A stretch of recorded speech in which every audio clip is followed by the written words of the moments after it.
Okay, now we're live. Good morning. Good morning, everybody. Good to see you. We've had internet problems this morning. Steve's having internet problems this morning. Yeah, and so have you. You have Don't blame technical us. Don't blame us. It's all your fault. problems this morning.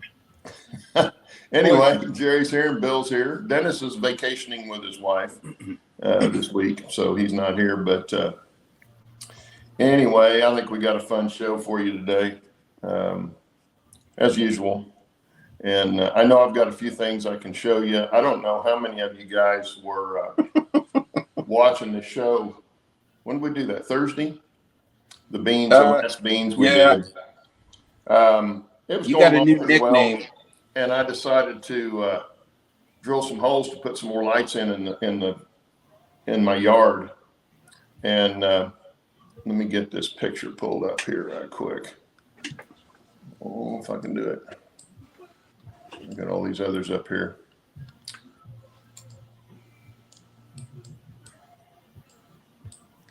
Claude has a new nickname. Yeah. Oh, this isn't going to work like that.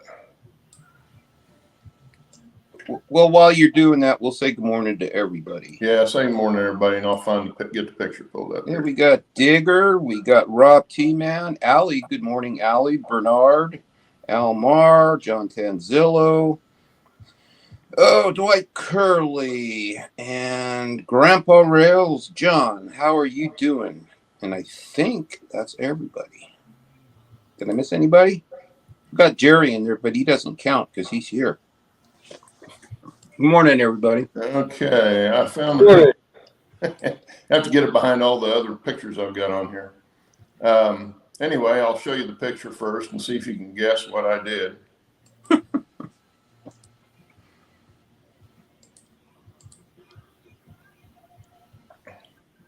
You can see the hole that I drilled right here. And then there's a few other pieces scattered amongst the tracks there. I thought I checked underneath and thought I was far enough over that I wouldn't hit the switch machine. But I rarely put my wire through the center between the points. I usually put it over to one side, and on these three-way switches, you have to do them back to back or they won't fit. The tortoises won't fit into there. So I had one on this side. This one was on this side. And I was thinking it was the other way. And it wasn't. It was on this side. So I took the drill and proceeded to drill down through there and go right into the tortoise. So that was mounted already. It was mounted. Yes. It was on this. I don't know if you can see my cursor on there or not. It was mounted. It was mounted on this set of points. So the wire came out right there. And you see, I didn't hit it dead center, but I did hit it. So the hole you're drilling is for the wire? No, the hole I was drilling was for some lights that I was putting in, some LED lights. Oh. And I hit that. When I saw the green come up, I thought, oh, I messed up. Digger says, holy tortoise. Yeah. So anyway, Allie, let me get this off here. Well, we're going to have a new T-shirt in the Teesprings account. It's going to be, have you killed a turtle today? Yeah. Here's the tortoise. You can see where the drill went in right here. Yeah. And went in the top right there. Now I crawled under, of course, and pulled it out, thinking I'd trashed it. But I tested it with a DC power pack, and it does still move back and forth. I just don't know if the internal contact throws that change the polarity on the frog still work or not. I have to check that yet. But are they a sealed unit? Yeah, they're sealed. In fact, it says on here, warranty is void. Okay. If you remove this sticker or open it up. It's not a sealed unit anymore. I'm sorry? It's not a sealed unit anymore. No, not anymore. It's not. No, this one wouldn't be out of warranty. Warranty is voided now via the drill bit. Have fun. Open it up and see what you got. Exactly. Well, when I first did it, I saw the green come out and I thought, well, maybe I just hit the lip, the mounting lip on the side. And then I saw some metal bits right on the end of the drill bit.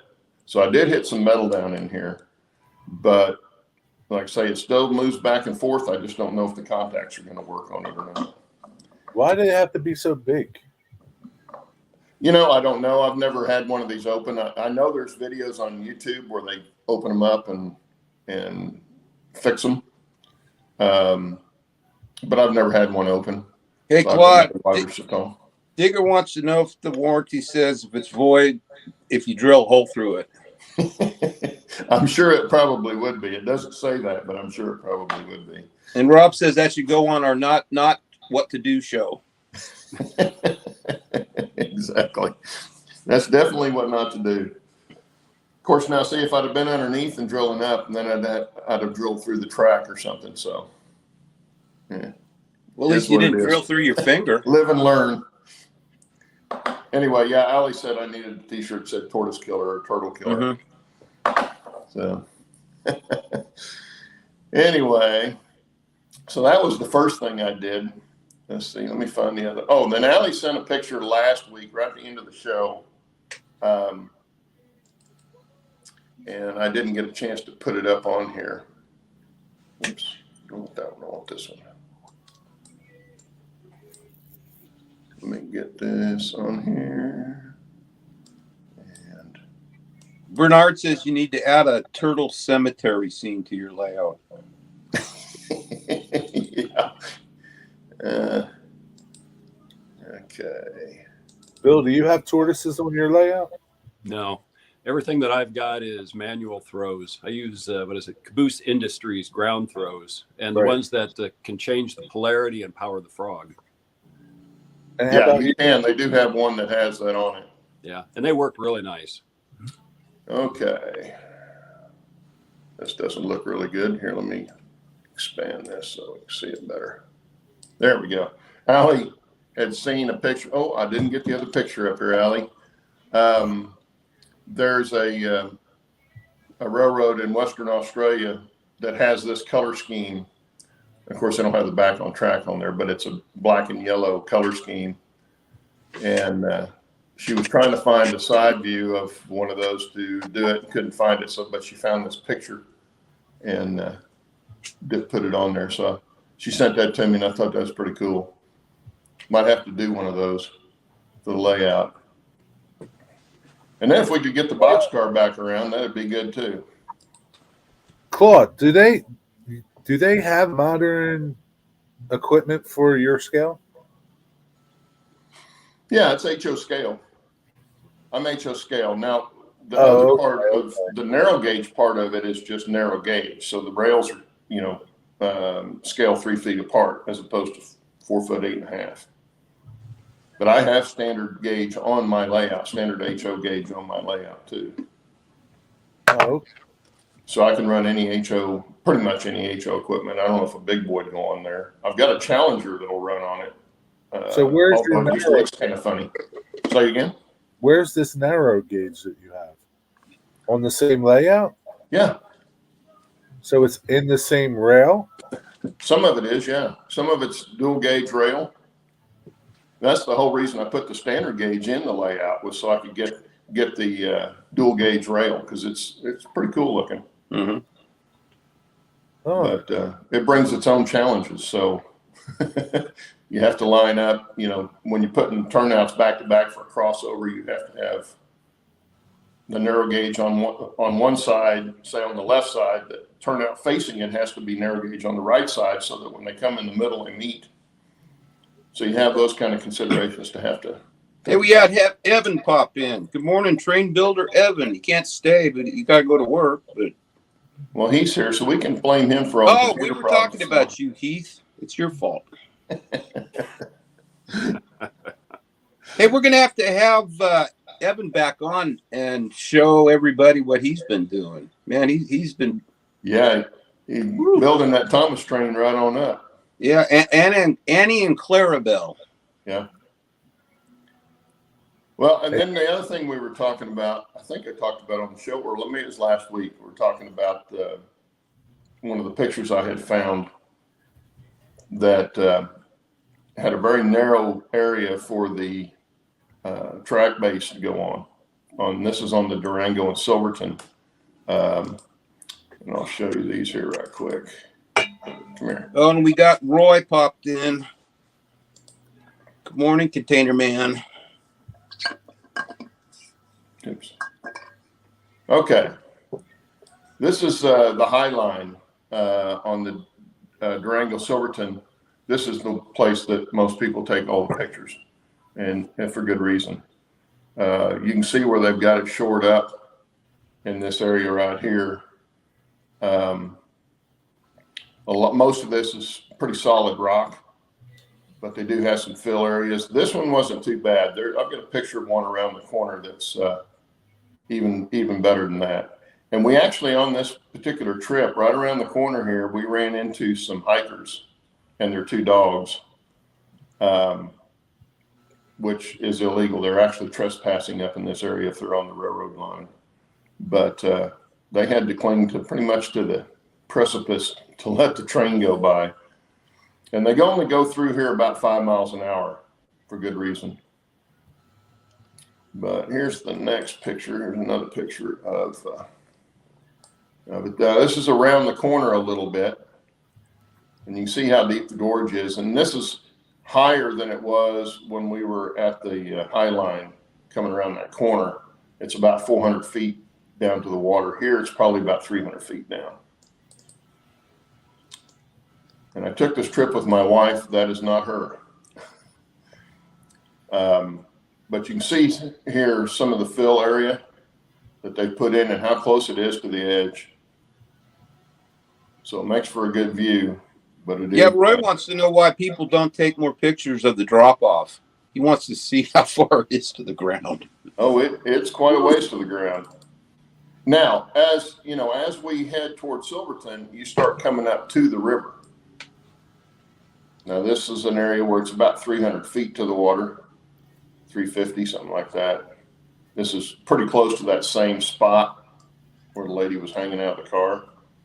And then here's the fill area that I was talking about. And you can see how close. Now, I've got the camera, just the phone, using that for my camera, just outside the car. And you can see they've got railroad ties driven down in there. And then corrugated metal put in there and then filled this area here. This kind of fill was about 10, 20 feet long, where they've got enough fill in there to put the tracks on. So I'm assuming at one time this probably had collapsed off of here. Hey, Claude, have they ever had a train go over? I don't know. I know they've had a lot of trains buried in the snow. When you get further up the canyon towards Silverton, in fact, the last time I rode it with my son and my best friend, we passed a couple of avalanche areas that they'd already cut through. And that was pretty awesome to see, because you could see how if there was a train there when that avalanche came down, it would have wiped out the train for sure. Oh, yeah. And you get some of these trees that are sticking out vertically or horizontally out of the avalanche area where they've cut the snow out for the train to go through, and they're piled in there like toothpicks, and they're 15, 16 inches diameter, maybe bigger than that. Well, Roy says that's a money shot. Yeah, but this is the kind of shot my wife won't look at when she's riding doing something like this, because she doesn't like being right on the edge. You wouldn't get mine on there. I'm sorry? I wouldn't do that. Oh, it's they take a lot of trains up through there all the time. And I've never heard of them having a problem with somebody falling off. And if they ever did, they'd probably shut down the line for good. But Rob says it's 400 feet. Yeah, it is right here at this area. It is 400 feet. As you go the direction we're traveling here, you're going up the Animas River Valley, and there's lots of waterfalls. Most of them you can't see, but you can hear them. You can hear the waterfalls, so there's a lot of big drop-offs, because about a half a mile or so, maybe a mile from this point where this engine is, up the line, you're passing over a bridge that's only about 20 feet above the water. So the water drops quite a bit in that span. and gets to this point. But now we started out, when you start out and come out of Durango, you come over the water probably not 10 feet off the water. And so the train has climbed this far in that short time. But it's a great trip if you ever get a chance to go. It's really fun. Heath wants to know if there are any cowboys that ride up on their horses and rob the trains. I should have put the picture. There was a gal on this particular trip.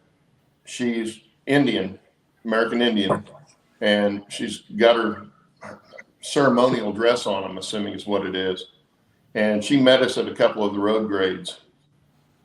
She would drive her car up. She knew where the train was going to be coming across, and she waved at everybody when they came by. But she was in her ceremonial clothes. Nice. Steve, you got something burning there, dude. What's it called? The steam from your coffee. Oh, Is that what that is? it scared the crap out of me. It's like, Well, I didn't want you to burn down. hey, I'm steaming. I'm steaming the engine. Here, When we were all, okay. If I stick smaller it on like the that, screen, I it'll thought that's look what like you were it's. doing. I could see that kind of steam cloud coming up. I thought you'd fired it up. It's like I'm looking behind me. It's like, what's on fire? Yeah. Anyway, those are Get the my ones I heart was talking going. about last week, and I thought you might like to see them because it is kind of precarious, and the Cumbres and Toltec, Cumbres and Toltec line, when it gets into Toltec Canyon, there's a lot of that kind of area. Not only are you close to the edge, but you've also got rock overhanging. You rode this last week? Last week, you said? Yeah, on the show last week, I was talking about that one area that was so narrow. Oh, you didn't ride it last week. No. This one, these pictures were probably 10 years ago. Now, I was up there a couple of years ago with my best friend and my son. But these pictures were from 10 years ago when my wife and I were there. How long is this ride? The Durango Silverton ride, it's 46 miles Wow. on the train. And then you either ride the train back from Silverton. They give you 2 hours in Silverton to have lunch or shop or whatever you want to do. And then they bring the train back, and you can either ride the train back or you can ride a bus back. So it's a Back long on the trip. bus. Yeah, it Long- takes the day. It's the day. One way is a long trip. Yeah. Well, it takes you leave about 8 o'clock, 8:30, and get up there around lunchtime. So it's about 3.5 hours, 4 hours, because they don't go very fast. Right, yeah. And then they make a stop, and they'll drop off hikers and stuff at a couple of places on the way up. And there's a zip line park halfway up that they'll drop a lot of people for that and then pick them up on the way back. So it just depends on what you're doing, or how many people they've got doing that kind of thing as to how much they stop. And they stop, get water one time, and that kind of thing. The Cumbres and Toltec in New Mexico and southern Colorado, it's a 70-something mile trip or 67-mile trip, something like that.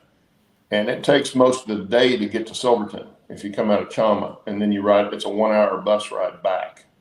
But they stop and feed you lunch. In halfway on the train, you get off. They stop the train. You get off. You go in and have a great meal. That's included in the price. You get back on the train and go into Antonito, and then from Antonito they bus you back to Chama. So both of them are pretty good trips. They're a little bit over $100 a piece. You see that? They're worth. It's an all-day trip, so I think it's worth. If they bus you back to Chama, do they deadhead the train back? They run light? Well, they won't run that train back until the next day. It'll take the one because they have them going from both directions, and they meet at Ooster, and that's where you get out and have lunch. Okay. And the two trains will come in there about the same time.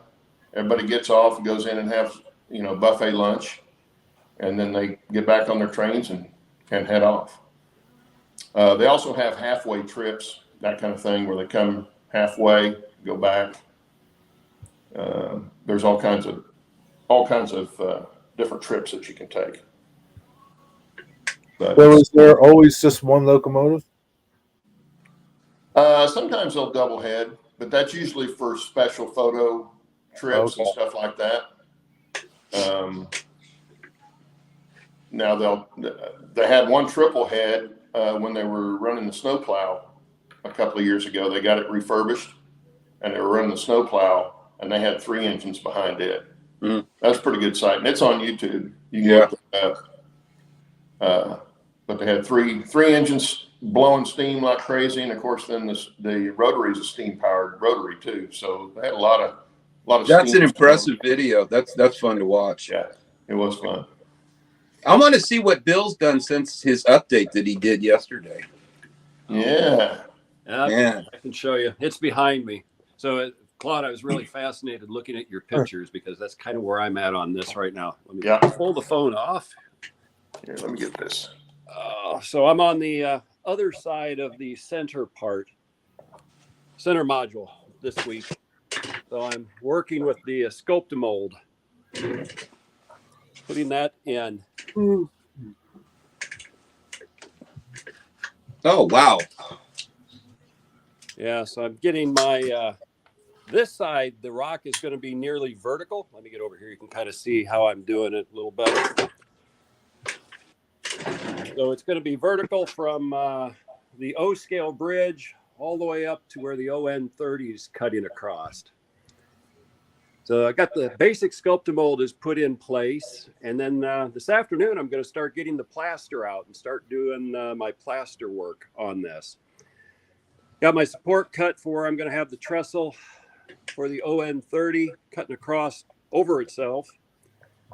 And I've got my portal, but I think I'm going to be able to hide it really well from the other side and from this side as I start to put in trees a little later. So, Steve, this is going to be the side that's going to have those redwood-looking twist pines that I made. Okay. That's going to populate this area quite a bit. But wow, that's impressive. Have you built the trestle yet? No, I'm going to actually build this one in place, and I'm probably going to be stupid about it, but I've got an idea in my head how I'm going to run it across, and then I'm just going to cut pieces to fit the scenery, and then see what it looks like. It's a it's a narrow gauge trestle, so it doesn't have to look pretty. It just has to be functional. Yeah. So that's where I'm at this week. This is what I've been doing: slinging pink foam board and slinging Sculptamold. Got a lot done. Oh yeah. Yeah, I just come out after work for like about an hour or so each evening, and then on like today and tomorrow, I'll spend probably a total of maybe 5 or 6 hours on the layout, doing fun stuff over the weekend. That's what's really cool having you on, because we get a preview of your update because you're like a week or so behind. Yeah, about a week and a half. Yeah. Generally behind. Like the one that I posted last night, that was done before last week's show. Okay. And then I've got another one even before this one done that shows work that I was doing on the O scale because I had to replace some sub road bed that was warped and getting the pink foam board in place. The next video after that is this one where I'm putting Sculptamold, and that's already long enough so that I'm going to start the next video, which is going to be the plaster and carving that and then staining it. Then after I get that done, then go and start to paint the backdrop because I'll have a better idea conceptually how the forest is going to look using the trees that I've got up, kind of up there yet that I got to bring down and rework a little bit, trim them, and then put the static grass on those before I put them in place. Well, and your use of Varathane stain, that was a great idea. It works well. The first time I used it on an N scale layout back in the 90s because I didn't have anything else. So I gave it a shot. It's like, that works, because I had seen, and I think Claude, I wrote that back to you in your comment, is that I'd seen on one of the home improvement shows, they were talking about renovating a house that had a lot of wood grained, like cornice and different stuff around the top. And they were talking, it was plaster, and they'd stained the plaster. So I kind of thought, well, you know what? I wonder if that'll work well on mountains. So I gave it a shot, and it does. Then when I did the N scale layout, I did do a test area where I put that particular stain brand down on the pink foam board to make sure it didn't dissolve it.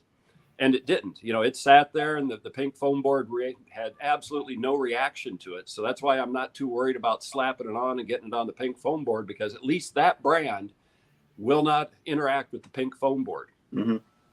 Yeah. Well, I should have known that, because when I was plumbing, we had a ceiling leak we had to go out and fix one time. And they had a giant cornice. It was one of the older homes in a real nice area here in town. And the cornice must have been, 10 inches across or 12 inches across. It came out 6 inches and came down 6 inches. Yeah. Beautiful. I thought it was all woodwork. So I get in there trying to make, a nice straight cut on it. Couldn't find out it was all plaster. And then to see how they put that back up there, and they cut a form to match what's up there, and they pack their plaster up there and just screed it off, and then they come back and stain it again. Yeah. I should have remembered that, but I had never seen it done with rocks like that. But even after the first coat, it looked really, really good. Yeah, it works really well. And, you put it on, some of it will soak in, some of it won't. You can put it on. I put it on like 20 minutes after the plaster has set for 20 minutes, after I get it carved. I don't wait very long. It's still damp.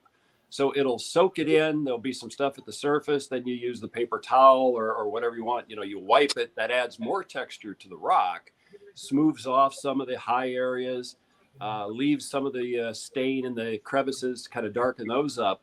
But it softens it so it looks like it's, rock that's outdoors. Mm-hmm. How many hours a week do you put in on your layout? It seems like a lot. Probably it's probably about 10 hours a week, actually. Okay.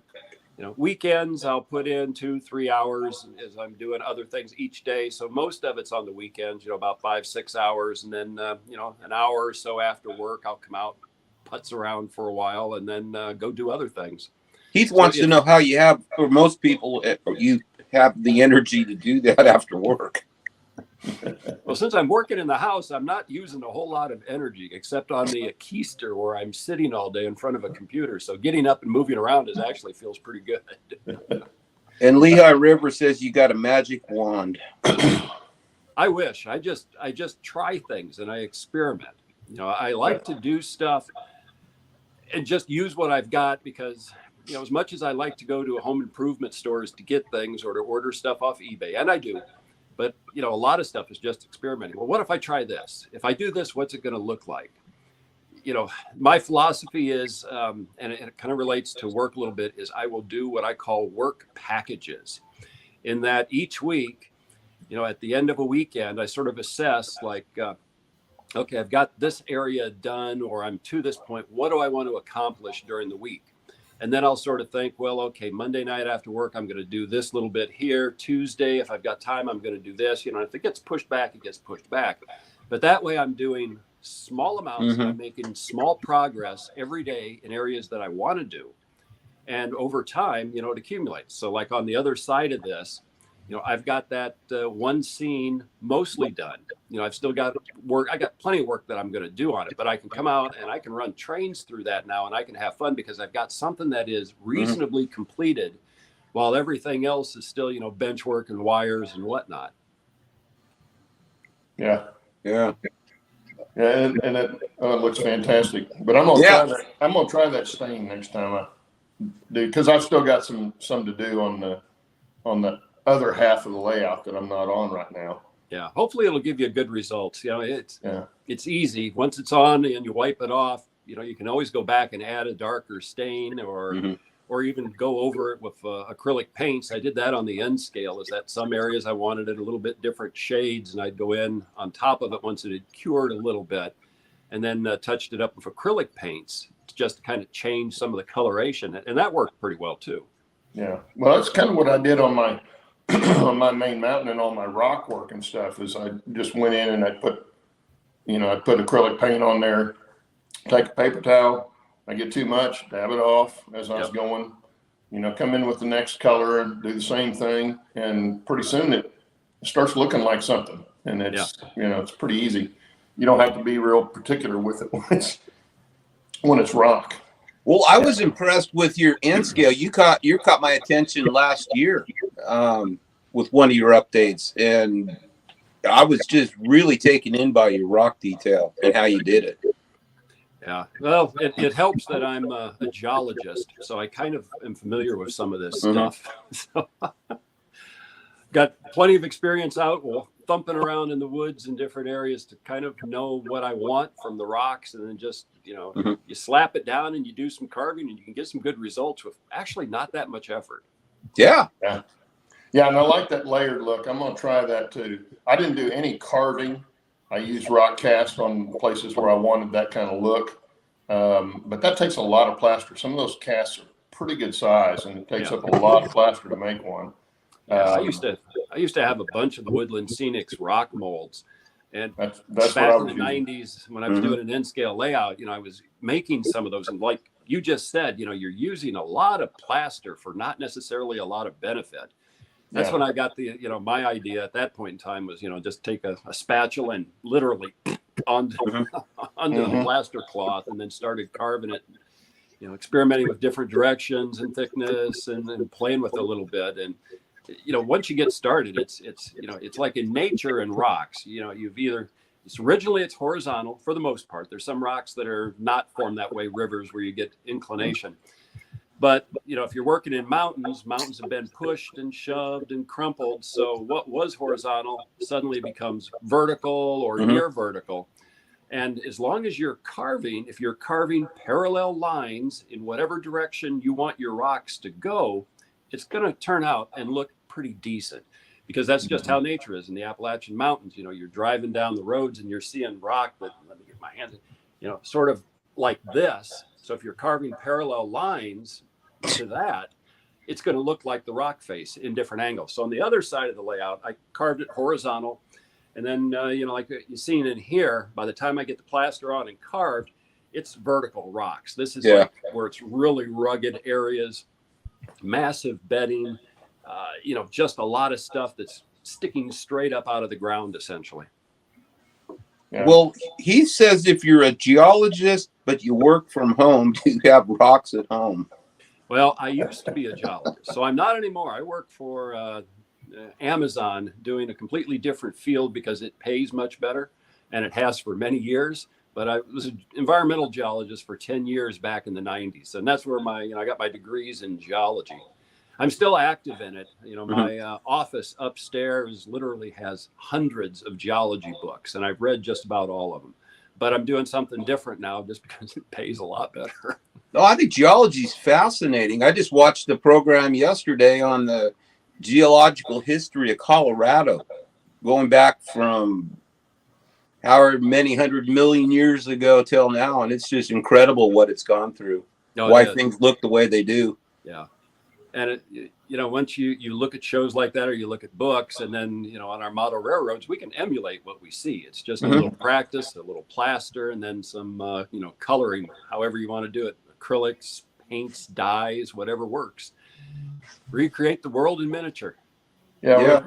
When I got done with mine, I was kind of concerned about what it was going to look like when I went to paint it, because it's the first time I'd ever tried to paint anything that looked like a rock. And trying to make something look natural, you have to be careful and not get too uniform with anything. And so anyway, I got done with it, and then we headed up a couple of 3 years ago to, or it was last summer, up to Jackson Hole and Yellowstone, and we're driving through Colorado, and we passed this one rock formation, and my wife pointed at it and goes, "That looks just like yours." So that made me feel better, because then now somebody that has really no interest in it, and she doesn't, could make the connection. I thought if she can make the connection, then it looks okay. Yeah. But yeah, that's the thing about making something look natural. You have to be real careful to keep away from uniformity, because there's nothing in nature that's uniform. There's not. And if you're modeling anything in mountains, old mountains, newer mountains, there's going to be a lot of different geologic features that you can model. or that you can use to explain how your model railroad looks in the end, like fault lines. And on the other side, I think I talked a little bit about it. One of these episodes that I do for my channel, I'm going to talk a little bit about the geology that I've modeled over there, because I've got a couple of. Oh, that'd be good. Because I got a couple of normal faults. I've got sort of a alluvial wedge that's modeled into that, which and some different features just from a geologic standpoint, a major unconformity. If somebody out there has had geology classes and kind of looks close in the last video, in the video before, they could see where that is on the rocks that I've modeled. So you can have all kinds of fun, and it can just make the landscape look really fascinating. You don't have to have your pink foam board lined up, exactly the same. You have it offset so that your rocks are thick here, and then that same layer of rocks that you're trying to modeling are like, up over here on this side, because you've got a fault cutting and you've had displacement. There's all kinds of fun things you can do. I've seen, where the uplift is actually folded it over. So you've had sediments that are reversed. They're mirrored because the whole thing has up. And that, I find that fascinating, that rock can flip over like that. Yeah, you've got overturned strata, and then you've got folds, and you look in any of the mountains, you're seeing rock strata that is folded over on it. Not many people I've seen have modeled that, and I'm not necessarily modeling it on this one. But in the future, sometime I might do that. Well, actually, on the N scale, I do have where mine is folded, where if you're looking at the mountain on the N scale face on, you're seeing it angle off. If you're looking at it from the side, I've got it, and you can see it horizontal because it's actually a plunging anticline, plunging anticline that I've got modeled in that hillside. So again, just kind of working in some geology. So it looks different from different perspectives, but it actually works geometrically in how it should in the real life. So, Bill, I've seen like you do your videos on how you do your rock. Have you ever talked about your process and your thought process of it? I think I have. Yeah, have you? Yeah, I think I have. I know on the N scale, I have kind of talked it through a little bit on the geology, in particular on the N scale, where I've got the kind of a deep gorge going through it, because on one side the rocks are folded and at an angle, and on the other side they're horizontal mostly, so that I've got a major fault line that's running through where the river is, or the dry canyon on that particular layout. And I think I talked about kind of what I was doing as I was working through that. I guess I've never seen what you're talking about. Well, and that's a great way to put a divide in your layout. If you need to justify a lift out section on your mountains, you can justify it with a fault line. Yeah, and let me move a little bit here. That's the nice thing about having stuff on wheels, is I can literally just pull a layout out of the way.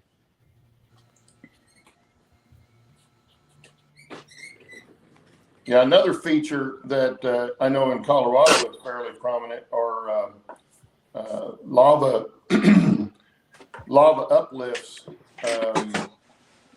One of the most famous is Lizard Head Summit on the old Colorado Southern,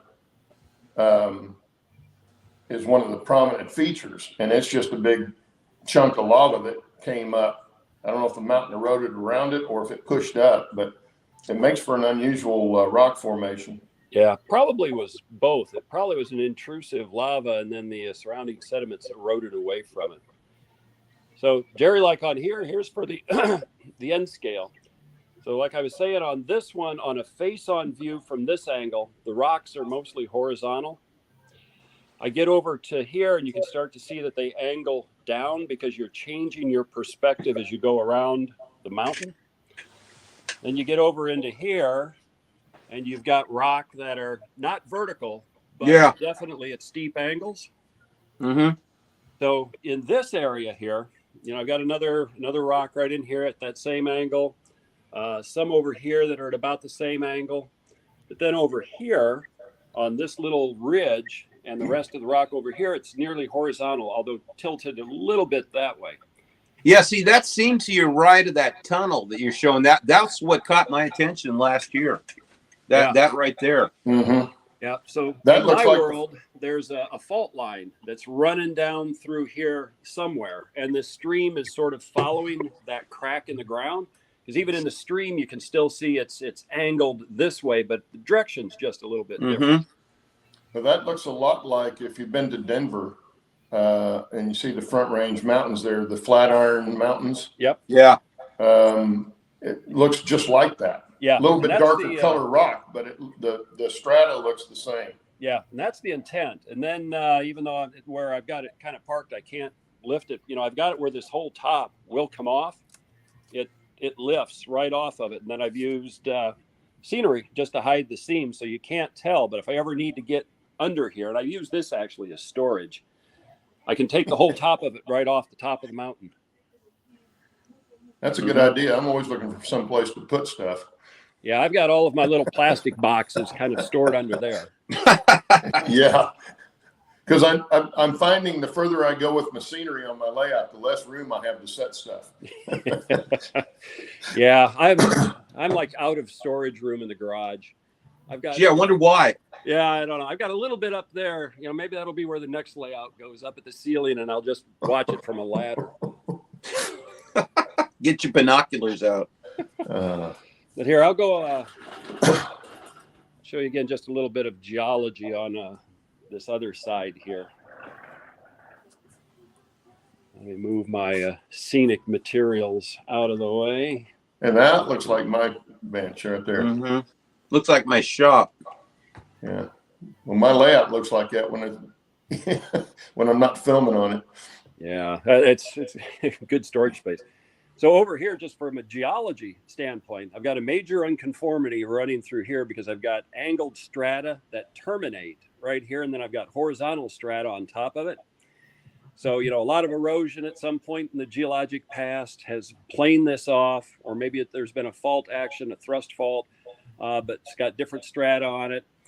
Over in here, I've got a fault line, kind of hard to see, but like this strata aligns with actually this over here.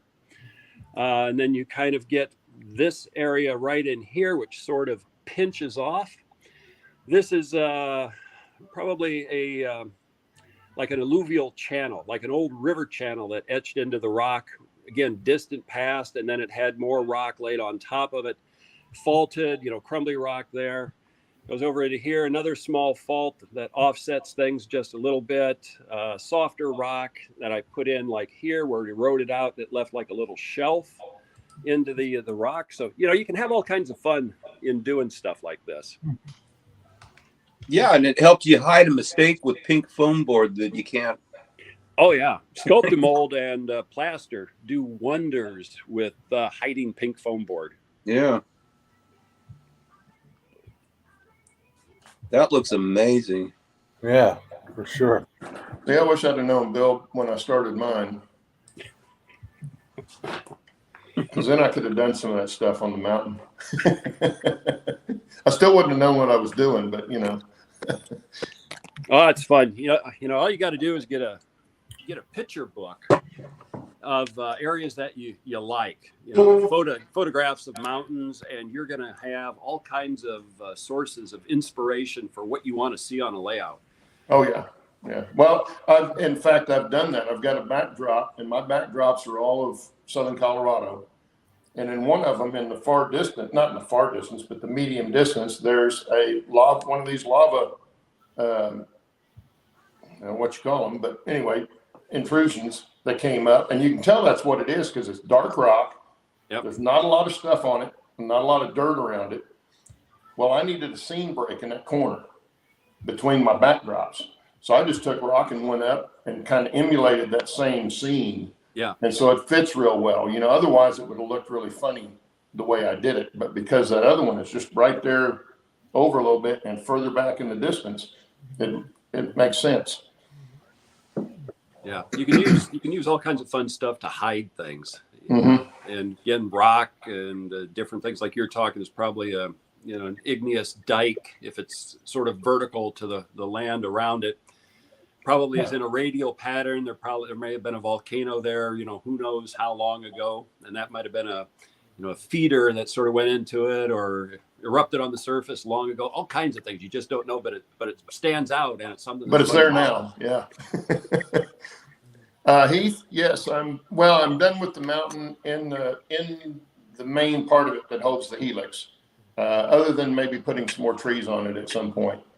But after a while, you get tired. After a couple hundred trees, you get tired of putting trees.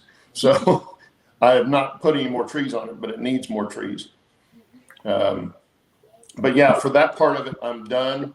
Where it comes off the top level, on one side where I went over to that seam break I was just talking about, that part's pretty much done. I haven't done anything on the other side because it wires off at the top, and the other half of the upper deck is all going to be mining. And I'm hoping to put some switchbacks and stuff like that in there. I just don't know yet if I'm going to have room, but because the ceiling height in that room is kind of weird, so I don't know what I'm going to do there. But yeah, the main part of my mountain is pretty much finished. I agree with Bernard that Bill has an exceptional talent. Yeah. Yeah. It's a lot of trial and error. Well, there again, it looks easy because he knows the geology. So that's an advantage that you've got that a lot of people don't have, even if they're looking at a picture book. In their mind, they're just tracing, they're just following the book or the picture. You know what it should look like. Yeah. But again, parallel lines. That's the thing that people have to remember, is that if you're carving, anybody can carve horizontal rock strata and make it look good, as long as your lines stay parallel to one another. And then you want to vary the spacing on them. So if you want a crumbly rock, you cut it a lot of lines. If you want more of a massive rock in between, you cut just a deeper line to demarcate it. But anybody can do it. It just takes a little bit of practice with like I said, my tools are easy. I've got 2 putty knives. I've got a ton of them, but I only use 2. The about 1.5 inch to slap it on, and then that little 1/2 inch metal one just to kind of do my carving. And that's all that I use.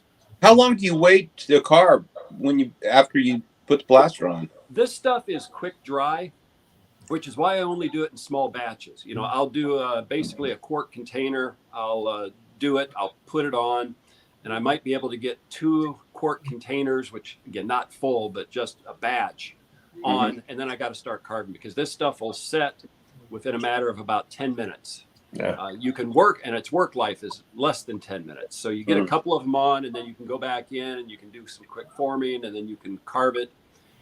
It'll stay damp for a long time, so that at the very end, I'll come back in when it's firm, and I'll use just a little wire brush and just lightly brush off the surface to get the little nubblies off that are going to fall off anyway. And then it's ready for the stains. What kind of plaster do you the use? stains, it's still damp, so that the stain will still get it damp, and I can wipe a little bit off and give it a bit different texture even then too. I think you can retard the hardening process with a little bit of vinegar. But I would definitely test that first, because one, how bad is it going to smell once it dries? And 2, is it going to affect what it will absorb? As far as stain or paint or anything like that. I don't know, but I know they use vinegar for retarding the hardening process on a lot of different things. Yeah, and for me, the speed of hardening is fine, because if I'm putting it on, and I'll do the rock where it's more vertical surfaces, because otherwise I'm going to have it covered by scenery anyway. So I want it to kind of dry quick and stick, so that it's tacky right from the get-go. So when I slap it on, it's not going to move anywhere. And I can quickly form it with the putty knife into big blocks, or however I want it for thickness, and then come back in and then do the carve piece. So do you have a particular go-to plaster that you use? Yeah, the Dap Plaster of Paris. It comes in like the milk carton style. I get mine at like Home Depot. The price has gone up a lot. It's like $10 a box now. But that's non-shrink, so that you can cover a big area, and you're not going to have it crack when it cures. Unlike plaster that you use for joint compound, which will tend to shrink if you cover too big of an area and crack. Yeah. Well, I was using Hydrocal, and I found a company on that was selling it on eBay, 25 pounds or 30 pounds for like $35 shipped. That included shipping. Now it's probably gone up some here just recently, but they're out of like New Jersey or someplace, and they've got all different kinds of stuff like hydrocal, plaster of Paris, dental stone, all kinds of different stuff, and they all have, you can pick different grind times and all that stuff on them. Yeah. But yeah, even their stuff that dries slower is still up to like a 20-minute dry time. So you have to work in small batches and work a little bit quick and be ready, because it'll set up on. First batch I made way too much, and I was just putting paper towels and plaster up. I got halfway through it and it was solid in the pan. Yeah. Do you have any fossils, Bill? Not on the layout, but I've got a tub full of fossils that I've collected over the years, as well as petrified wood, pyritized wood, a whole host of stuff. We're getting that feedback again. Yeah. Do you have a favorite fossil, Bill? Cephalopods are my favorite. I've got like a huge internal cast of a nautiloid cephalopod that I got in Iowa. That's where I grew up and went to school. But the internal cast, which shows the siphuncle, the opening in between the shell segments and compartments, it's this big around, and I've got a chunk that's about, let me get my camera, about this long. That's complete of that. And that's only like a small piece of what that animal would have looked like in its day. Wow. Did you find that? Yeah, I found that. I was walking along a riverbank and found that. Really? And then another one that I like that I found is a Spirifoid bryozoan, which is like a corkscrew bryozoan. And found that in a riverbank, and the professor that I was with was trying to bribe me with dinner and stuff to give it to him. I ended up finding several pieces, and I gave him one, but I kept the two best ones for myself. Yeah. Dinner wouldn't have been enough. No. It was a fun day, slogging along. I think it was the Maquoketa River in Iowa in the middle of summer. It was nice. It was a good day. Can you find these here on the East Coast? East Coast fossils, I honestly don't know. I haven't really been trudging around to see what's out here. East Coast, a lot of it is marine sediments, erosional debris from the Appalachians that filled in basins on the East Coast. You have to get into some more unaltered limestones and mudstones to get good fossils. Like in Iowa, it's easy. It's all horizontal. It's flat. It hasn't been compressed and crunched and heated like the rocks in the East. So I'm sure there are fossils out here, but there's spots in Iowa you could go that are like literally fossil parks where you can just go and walk and just pick up fossils by the handful. Wow. And I don't have a lot of, I'm not seeing a lot of fossils around here, but you go out looking for something like that on a riverbed or something, you're liable to run into a lot of Indian arrowheads. Mm-hmm. A lot of those you'll find. People make that a hobby sometimes. They'll go out and they'll find them, and they'll come back with a whole bucket full of them. Wow. Yeah. Yeah, we find those in Oregon too. Yeah. Southwest Oregon. Well, I haven't been looking at chat. I've been listening too much. I apologize, everybody. Everybody's impressed with your work. Oh, yeah. Oh, thank you. And Rob says when you're moving the layout, that's the earthquakes. Yeah, well, hopefully I build it to seismic code, so I'm not having too much structural damage. Allie says near her uncle's farm north of Perth, found mountains carved by glaciers from millions of years ago. Fascinating area. Yeah, the glacier areas can really look nice, and depending on how old they are too. Yeah. Because there's a lot of them that aren't as old as people think they might think they are. Then glacial valleys, those nice broad U-shaped valleys that have been carved out as the ice flows down through. That's some of the most picturesque valleys that you can find. Yeah, Yosemite. Yeah, Mm-hmm. yeah. Is a fairly recent one. Even the Toltec Gorge there in northern New Mexico. The docent on the train was telling us that whole valley was a glacial valley, and was pointing out some geological stuff where the rocks had fallen off from one spot and had come down quite a ways. Yeah. And Go up so it to- was kind of interesting to see some of that. And that I think was fairly old though, because it didn't look like Glacial Valley. If you just were driving through and looking at the mountains, you wouldn't notice it that way. But it Good doesn't place to have go the is rounded off. Glacier National Park up in Montana and over into Idaho. Going to the going to the Sun Road. You're climbing up and up and up, and you're on like what the tracks were that you were Yep. showing in your pictures. You're on a road, and it's a straight drop. I'm going You there go this off, summer. you're not going to ever come out of it. Yeah, I'm going to go through there this summer. As long as the You'll car love holds it. out. You'll love it. I was up there a long time ago. 1990 is the last time I was there. Yeah. Well, we're going out to see Steve, and we're going to see a lot of rock formations because we're going to go by Grand Canyon. We're going to go by Zion National Park, Yeah. Tahoe, and then Glacier National Park. Well, you're going to get to see Crater Lake too. Yep, Crater Lake. Yeah, so we're going to see a lot of that kind of stuff. But So, I love Bill- the mountains. I really miss the mountains when I moved to Oklahoma because they don't have mountains here.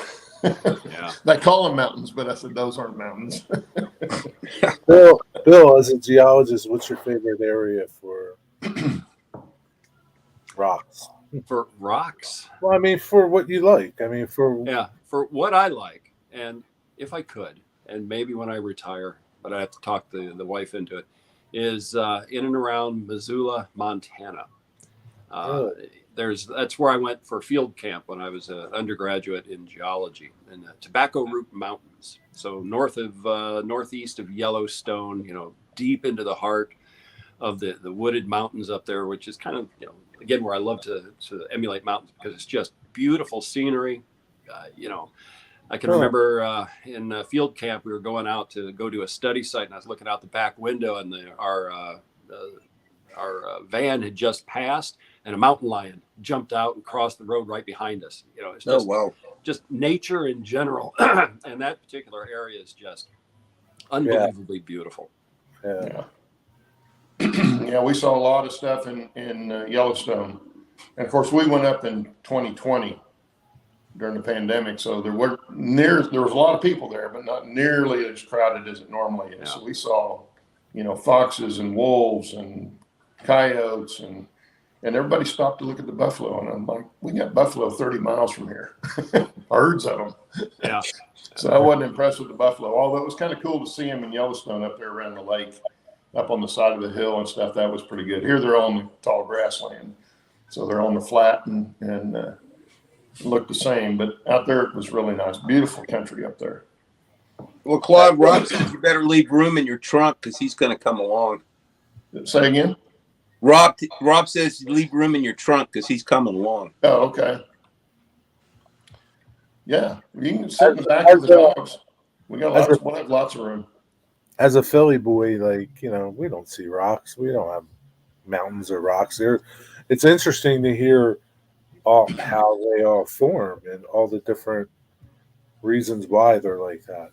Geology's fascinating. It is. Hazard, just start hacking, and there's reasons why they go the way they do. I never knew that. Yeah, it's interesting. Bernard says, looking out his window, there's a 12,000 foot, I'm thinking 12,000 foot plus glacier cut range, Ruby Mountain Range. He's Bernard's in Elko, Nevada. Oh, nice. So he's up in the high desert up there. Yeah. Where you go, you can find interesting things, and it all adds to the modeling possibilities on our layouts, depending upon where we want to model them at. Sure. Well, even in the Midwest, where you wouldn't think there's a lot of that, you're still going to come up across geological formations.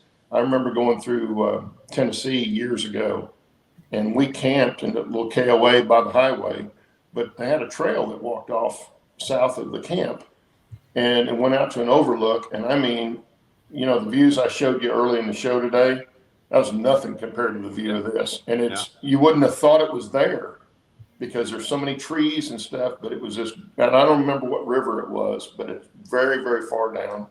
and you're standing on a solid rock with drops straight off. Yeah. So there's all kinds of places like that in the country.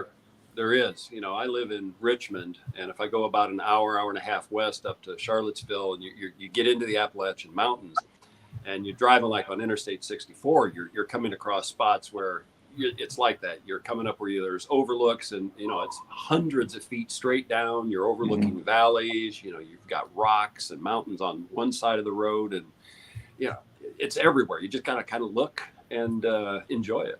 Yeah, it was interesting to see, you know, especially up at, like I said, Colorado is what I'm familiar with, and how they built those railroads back in the 1800s.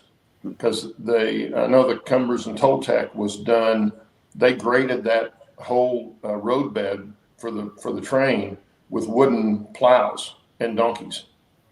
Yeah. And to look at it now and to think that that's how they did that, it's like they had to be crazy, just absolutely crazy. But they got it done, you know.